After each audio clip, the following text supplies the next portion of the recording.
En lui, Dieu nous a élus avant la fondation du monde, Éphésiens 1,4. Il eut en France un homme du nom de Voltaire. Il était un érudit, mais aussi un athée et un blasphémateur. Il tomba malade juste avant sa mort. Et il était rempli de crainte. Il était chaque nuit si agité qu'aucune infirmière ne voulait s'occuper de lui plus d'une seule nuit. Il avait si peur qu'il avait un aspect horrible. J'ai vu des gens qui, ne connaissant pas Dieu, sont morts dans la crainte. Mais ceux qui connaissent leur Dieu peuvent traverser sans peur la vallée de l'ombre de la mort. J'ai connu un jeune homme croyant alors qu'il travaillait. Il est mort soudainement par suite d'un arrêt cardiaque. Le responsable du bureau s'en alla le dire à sa femme, non sans grande difficulté. À sa grande surprise, elle répondit « Je le rencontrerai au ciel ». Et lui exposa la merveilleuse expérience que nous avons en Christ. Le responsable s'attendait à la voir s'effondrer dans le désespoir, la haine. Il s'en retourna tout étonné. Le Seigneur ne manque jamais à l'égard de son peuple. N'êtes-vous pas encore venu à lui? Il vous affranchira de toute condamnation. Il vous donnera la réponse à chaque question.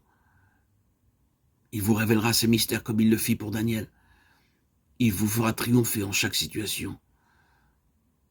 Dieu désire que nous, son peuple, nous participons à sa grande victoire. Il nous a aimés d'un amour éternel et il nous a élus en lui pour un dessein élevé qui était en lui avant la création. Ceci nous est montré dans Éphésiens 1,4 à 23. Il mit à leur tête 3 chefs, au nom desquels était Daniel, afin que ces satrapes leur rendent compte et que le roi ne souffre aucun dommage. Daniel surpassait les chefs et les satrapes, parce qu'il y avait en lui un esprit supérieur, et le roi pensait à l'établir sur tout le royaume. Daniel 6, 2 et 3. Dans les 6 premiers chapitres de Daniel, nous voyons comment Dieu fit passer ses serviteurs à travers un long temps de préparation qui dura environ 43 années. Bien qu'il les ait utilisés de façon puissante dès le premier chapitre, en fait, il les préparait pour un ministère beaucoup plus grand que cela. Depuis le chapitre 7 et les suivants, nous voyons comment Dieu commença à révéler à Daniel des événements qui devaient arriver dans l'avenir. Les plans pour les siècles à venir furent dévoilés depuis la venue de Christ, sa mort, son ensevelissement, sa résurrection et sa deuxième venue. Il en est de même dans nos vies. Dans les premiers jours de notre vie chrétienne, lorsque nous lisons la Bible, que nous étudions des livres qui traitent de la Bible et que nous écoutons de bons messages, ceci nous prépare à la compréhension de mystères plus profonds que nous découvrirons dans la parole de Dieu lorsqu'il nous aura pleinement éprouvés.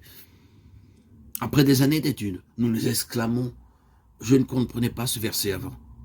Cette portion me semble si nouvelle. » Le Seigneur éprouvait aussi Daniel dans sa vie de prière. Dans Daniel 6, nous lisons que le roi Darius dominait sur un si vaste royaume qu'il avait besoin de 120 princes pour le gouverner. Il y avait parmi eux 3 chefs, mais Daniel occupait la première place. Daniel ne rechercha pas la préférence comme beaucoup le font en politique aujourd'hui. Il n'essayait pas d'utiliser l'influence d'amis ou de parents, pas plus qu'il utilisa les flatteries et les pots de vin. Cependant, un jour, il fut promu gouverneur, en chef de tous les gouverneurs.